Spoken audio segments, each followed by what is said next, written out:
Bienvenidos! Welcome to Makengue. My name's Allison Brown and I'm representing the policy group. We've been doing research over the past semester and it's certainly been a process. We've been trying to establish exactly what we should do with this 190 privately owned piece of acre of land off the San Juan River in Nicaragua near the coast of Costa Rica. So stay tuned and listen to everything that we found out. Thanks for joining us. For the policy group, the Makengue project is more than just online research. We conducted interviews and sent emails in the hopes of getting more information. The interviews gave us new avenues we did not even know about.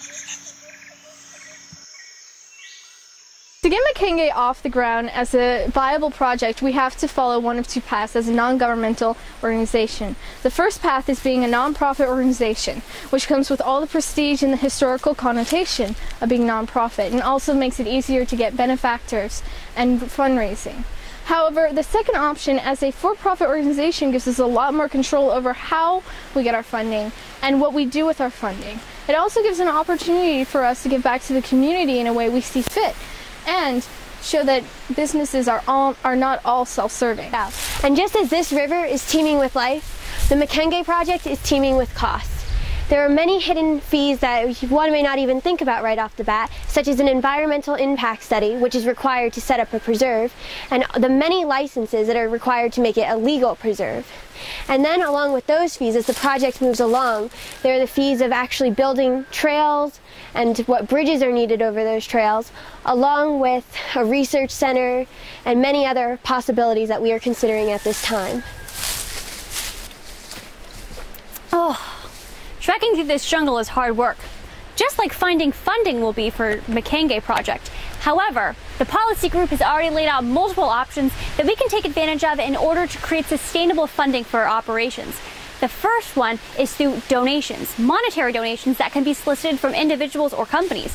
We can also solicit in-kind donations, which are in terms of services or goods. We can apply for endowments, either in the United States or from international organizations or universities, similar to the work we're doing.